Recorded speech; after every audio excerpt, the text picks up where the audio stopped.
Hey guys, how's it going? It's winter here. Like, real winter. That happened quick, didn't it? Got the minus 80 Helly Hansen work boots on. I used to wear these 4 months of the year, and I could stand out here all day. Anyhow, we got to haul some water tonight, but while we're warming up the truck, let's port our lower transfer. I started a headache rack install on this thing. It's not wired yet, but it's just kind of mounted on there. I got to put some more bolts in it. It'll be fine for tonight, but anyhow, let's fire the old girl up and then brush her off. And let's go inside and talk about transfers. Now that we have the piston done, let's make the transfers match what we did to the piston.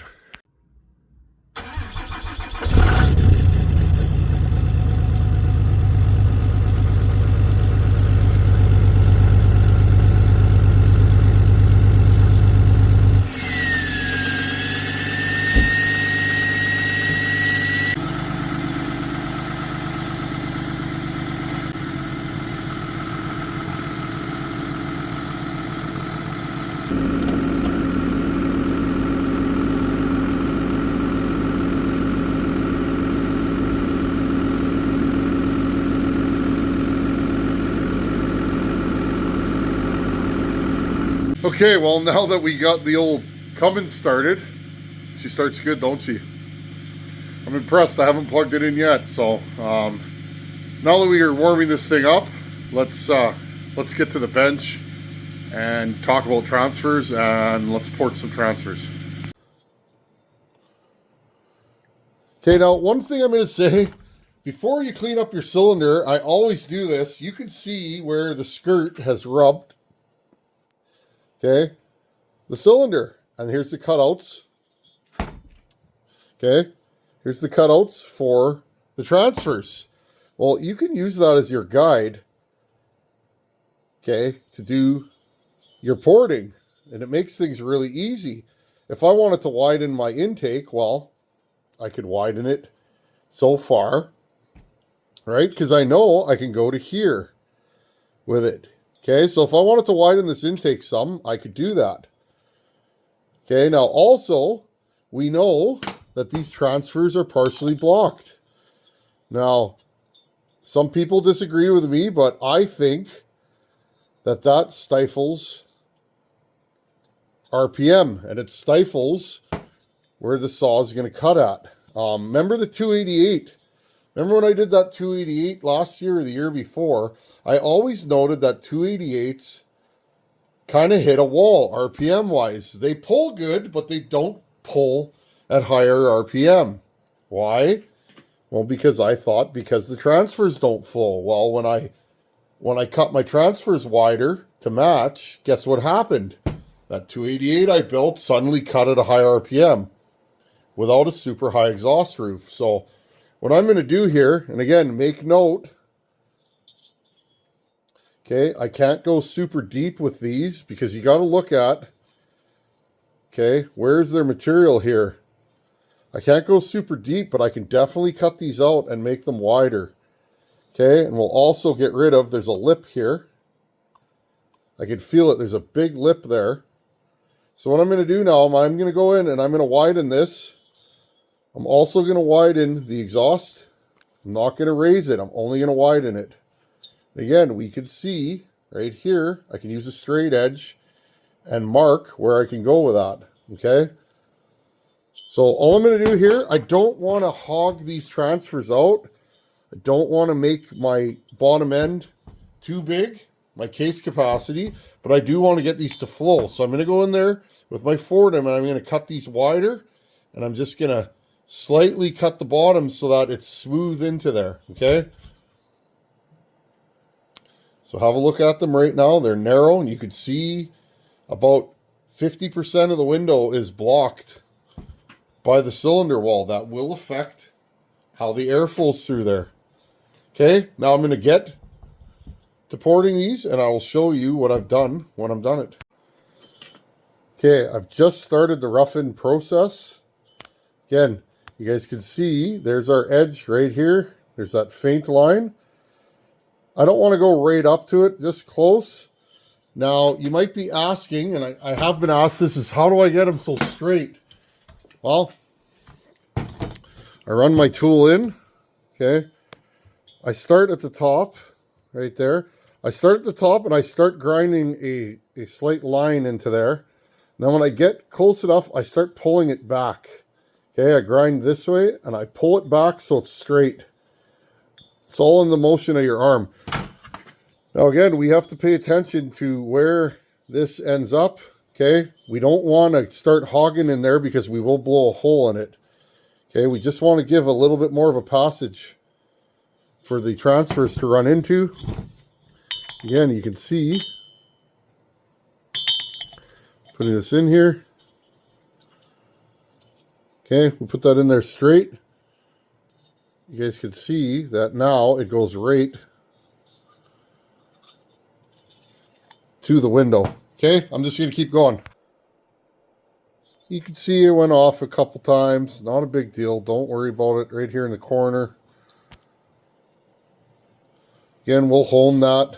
We'll hone this cylinder and take the rough spots off. No big deal though. I did have some chipping right here, friends. And right here. The cylinder chipped a couple of times. It does happen with OEM. No big deal though. We'll make it work as long as we don't have big chunks peeling off. Okay, here's our piston.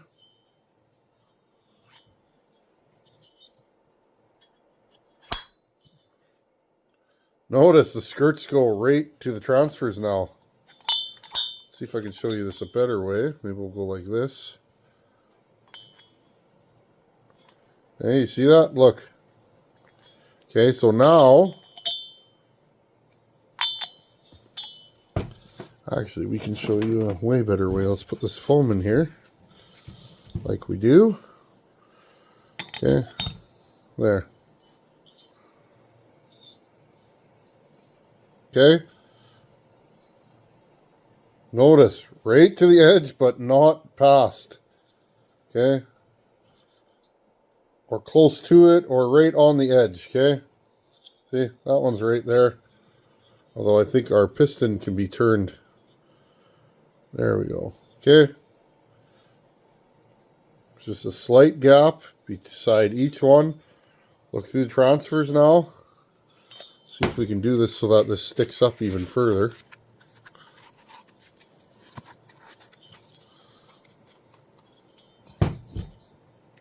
Okay, arrow facing forward. Push that down. There you guys go. Now let's make that straight in there so you guys can really see. Okay, so now the air goes through here, through the bottom, and as it's compressing it, it'll push it past this nice smooth edge we've created in the piston, past that, and into the transfers without hitting lips and peaks and valleys. And remember, this is all happening in a split second. Now here's our meteor piston, our stock one. If you look, these transfers are tiny. Okay, they would flow pretty good now because there's nothing blocking them. But think, well, we can show you because we have the highway stock ported. Okay, again, if we look at, I guess we could probably do it with this, as long as I can get it out after. Okay, here's our same ported piston. See that? Stock, it's blocked off. Okay. Same problem that the 288 has. And 288s, they run good. They're a good running saw. They're a good torquey saw. Good for running your knee into a power head and cutting a stump. But they have a hard time pulling RPM without being horrendously lean. Well, my thought about that always was that they need to breathe better, okay? And we've seen that. I've ported them on this channel, and they run at a high RPM and they cut without having a high exhaust roof. Well, the reason for that, I think, is because I make the transfers flow. Now, we're going to retime all this and make sure everything's good. I have not adjusted timing at all. Okay, we may end up doing upper transfer work, but if I remember correctly, this cylinder stock was 100, 123, 148, okay? So 100 on the exhaust, 23 degrees of blowdown, and then your transfer's open, 148. I like those timing numbers. So I'm going to leave the exhaust at 100. I'm going to widen it some. Intake, I'm going to go about 152. So I want to add 4 degrees of total opening, which is 2 degrees of timing. That's about, you know, there you go, a hair. Okay, we'll do that. Exhaust, I'm going to leave it 100. This exhaust is very square. I don't mind that. It's narrow and square. And again, it's a little bit flat on the roof, but we're going to try and maintain that. We're just going to widen it some. Just enough to let it flow better, but not so much that we're going to worry about catching a ring. Okay, and then we'll redo the chamfer. Intake. We will lower it just a hair on the bottom. And you can see it already has kind of that lunged intake. It's lower in the middle. I may exaggerate that some, just a little bit. But again, I got to make sure, where do we got here? Got to make sure, my hands are covered in aluminum, friends. I got to make sure that that won't, well, the lower ring is already in the intake at bottom dead center, so I don't think that's going to change much if we do that lung setup. Okay, so, well, that's where we're at. Notice it's rough, jagged. It's on purpose. I want to create a scenario where the air has good laminar flow and it flows around things. Okay, think about what your air is doing. It's not about where you grind, it's how you grind, okay? And what areas are rough and what areas are smoother. Okay, I like to put little ridges in the corners. You'll notice that. Little bumps and steps. That'll help it flow. One note, friends, and where is it? My heart just about dropped. Can I see it here? Where is that? Right here, friends. Right here. Okay. Right there. I don't know if you guys could see that. There is a porous spot in the corner of this casting. And I hit it. And I thought I blew through the transfers. There's not a lot of material on this. Okay? There's not a lot of material on these to cut. That's kind of the main thing there. Is I want this to go in smoothly, but you can't blow a hole, or you don't want to blow a hole through the transfer. So be cognizant of that, or you end up putting a big hole in there and then it's done. I mean, you could JB weld it, but that tends to not last in the long term. Okay, so that's what we're dealing with. Next time we'll do the intake and exhaust, and then we can start bolting this thing back together.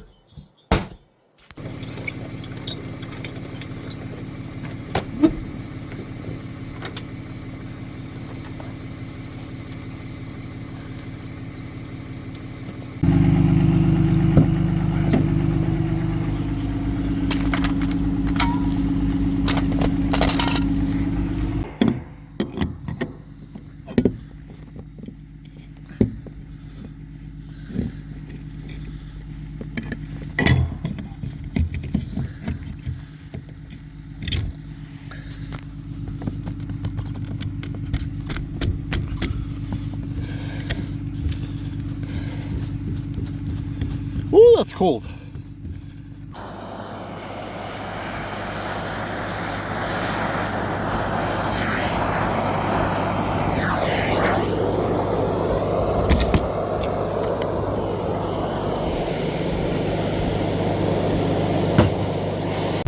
We're off and running.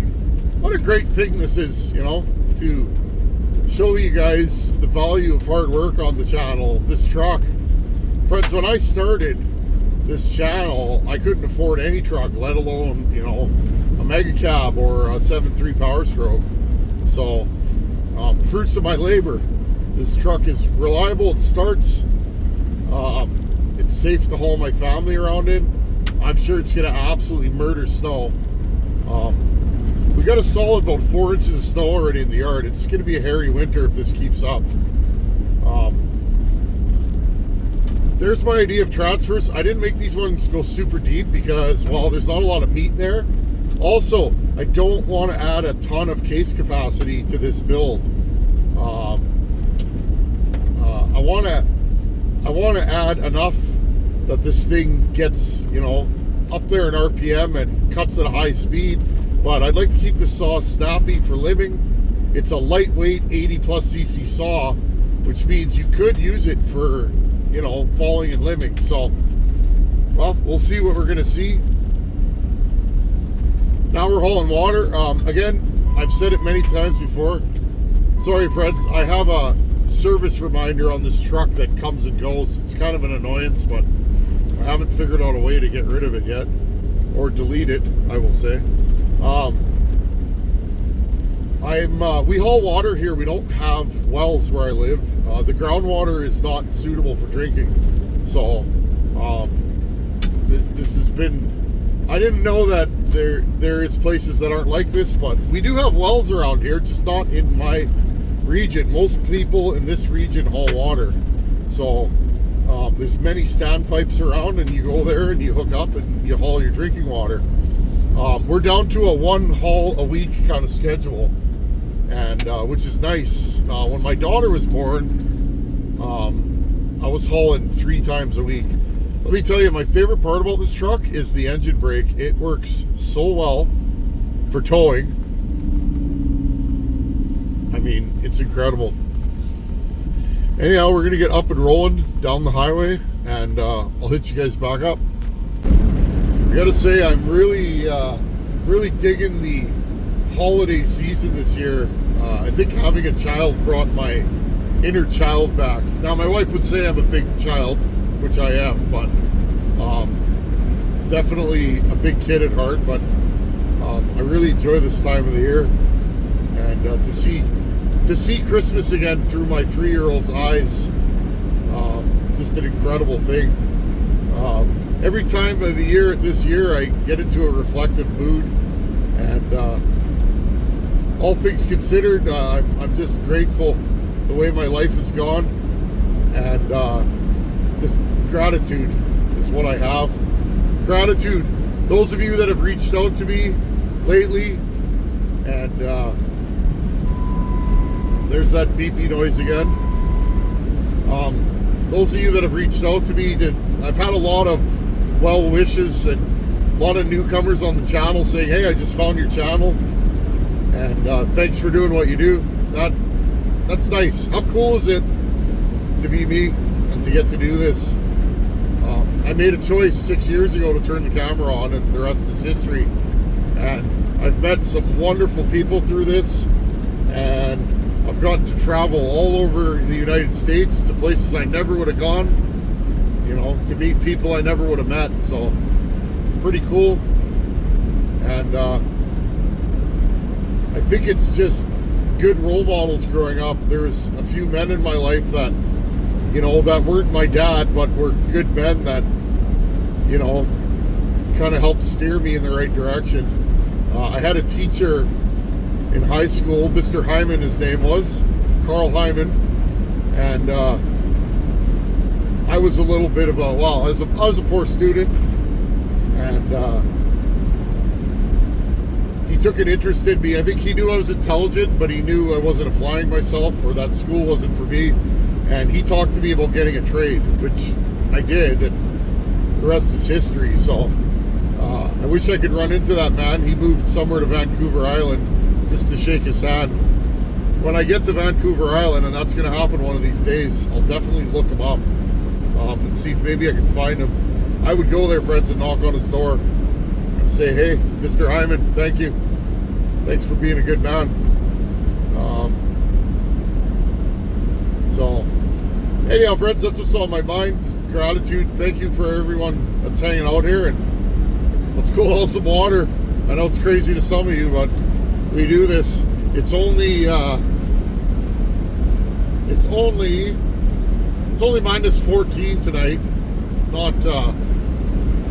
Not anything sketchy. It's been very windy and very humid though, so the frostbite tends to kick in pretty quickly. I'll see you guys at the standpipe. This is the hose I bought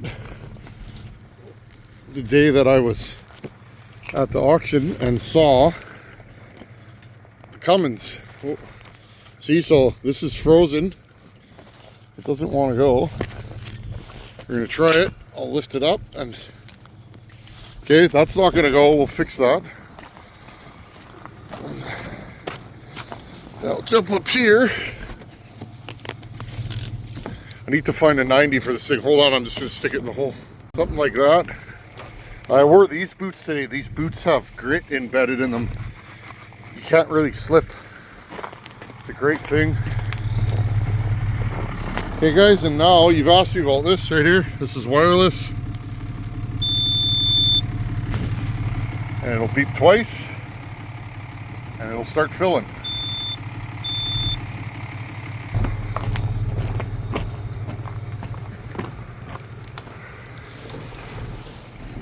Now we've had water run through this, watch.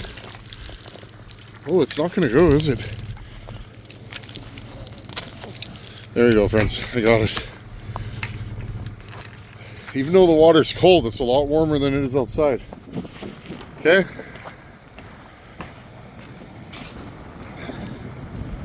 And we just let it fill. I'm liking this 3-inch hose. It fills way quicker. Just gotta buy a 3-inch 90 and put a 90 on the end of it so it just flops into there. And now we just sit here and let it fill. Way faster with a 3-inch hose. Again, glad I rebuilt that hub, new tires, and all the work I did to this thing. You know, this truck's a little rough here and there, you know. It's got a little bit of rust. Not terrible, but we'll run her for a couple of years, hopefully, before we do any body work to her. Probably going to put a flat deck on it. I think a mega cab with a flat deck will be right up my alley. And there's the back rack that I bought. It's a little taller than I wanted, but it was the right price. So, and I notice it's kind of tilting back. I got to put an extra bolt in it. It's kind of leaning backwards. I noticed there's shims for the front. I think likely if I put a shim on here, it'll be straight. And then we got those lights. My biggest deal with this thing right now is I can't see in my yard when I'm backing up. I'm having a really hard time seeing. Especially with a lifted truck like this thing, you can't see that well. Not the best for doing work, but we'll roll lifted until we decide to pull the lift out. I don't have the factory blocks for this thing, so that's kind of what the setback is. Anyhow, we're halfway full. Okay, now water's about here. Another reason why I like backlights is I can actually see the water level. Okay, we're gonna shut her off pretty soon. So now you run over here.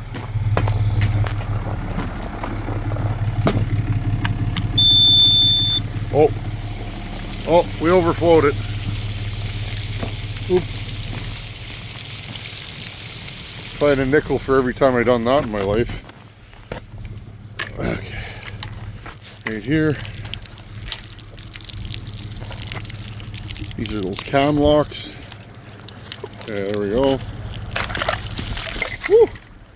Oh, now I'm wet. Park the camera and haul water. There you go, let it drain out and haul her home. Hopefully she's not frozen by the time we get there. Well, we're doing 67 mile an hour. 107, 108, somewhere around there, which is like more like 105, and 1600 RPM again. I have a tuner in here, so I've adjusted the tire size with the GPS. So I just keep setting it, you know, a little smaller, a little bigger until I get closer to the right speed. I set this one up that it's showing me 2 kilometers an hour fast at 110. That way I don't get tickets, basically, is the idea. Yeah, here's the diesel. This is what I do, friends. The way I get so many things done in my life is I multitask. So again, while I'm warming the truck up, I'll go in the shop and do a little porting. You know, run the truck for half an hour, 45 minutes, do a little port work, then come out, hook up the trailer, then go back in the shop and warm up, rinse and repeat. And you'd be amazed at what you can get done in a day if you just put your mind to it. You can really get anything done. The reason why we don't get more done in life, I think, is we're our own worst enemies. I can't do that. I can't do that. Well, you can. Some things may be harder than others for certain people, but you'd be amazed what you can do if you put your mind to it. Anyhow, we're motoring home because I don't want that valve to freeze. I've had it happen, friends, where the valve froze. I heated it up and pulled the valve off, and there was like a 4-inch chunk of ice. Within a 10-minute trip, I already was freezing my tank, and I had to uncork it with a chisel and a hammer. That was a very cold situation. When I got her uncorked, it literally let go and splashed all over me. I got frostbite pretty good that day, but not enough to lose anything. But so, always got to make sure your equipment is reliable and up to the task in winter. Because if you do run into trouble, well, you're gonna have to uncork your tank, because if you think you're gonna freeze your tank, you gotta let that water go. Like if I broke down right now, the first thing I would do is I would try and get the truck going, but if it didn't go within 5 or 10 minutes, I'd go in the back and I'd take the valve off and dump this water all over the ground and save the tank. So these tanks are like $1,000. You don't really try and save the tank at all costs. But anyways, friends, I'm really happy with this truck. It's smooth. The balancing beads are doing their job, and very happy with it. Transmission temperatures at 120 or 132, 12 pounds of boost, and we're at 193 degrees Fahrenheit. I do not have a pyro hooked up on this truck yet. I'm gonna have to rectify that. Oh, we got a slow poke here. Again, just take my foot off and the Jake brake does its thing. But anyhow, friends, I'm gonna hit the house and we'll uncork this load and we'll call our video. Okay, yeah, I still got water hose and things outside. Winter creeps up on me every year. It's probably because I'm having too much fun playing with saws. I never put this lid on tight because it'll freeze. Let's see the water in there. Not too low. We probably put a load and a half in here, but I don't really want to overload it. So we grab this end.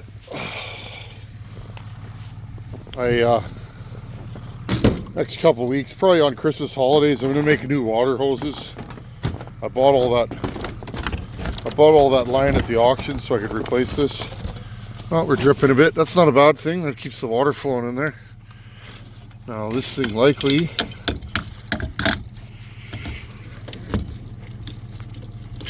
see, so this thing's full of snow, so what I do is I just put a little bit of water in there, a little thought, and I'll jump back down. A little bit of water running through here. Not a bad thing, because if you run water through here, you'll never crack your hose. When it's really cold out, I'll run water through the hose before I attempt to unwind it, and then well, it's not bad. Last time I did this, I was frozen solid. It was definitely colder though. There we go. Now, if I needed 2 loads, I would dump this and go do it again. We're going to stick with 1 for tonight, though. That's all we need. Anyhow, thanks for watching. Take her easy. Friday night in the shop, I think we'll do some more porting. We'll finish porting that cylinder, do the intake and the exhaust. There's not a ton of work left. I may open the upper transfers degree, maybe 2. Maybe we'll shoot for 21 degrees of blow down. I haven't decided yet. I got to measure everything again and bolt the cylinder back on. I want to look at how open the transfers are at bottom dead center, and then I'll make my decision. Anyhow, friends, thanks for watching. Take her easy. See you on Friday. Later.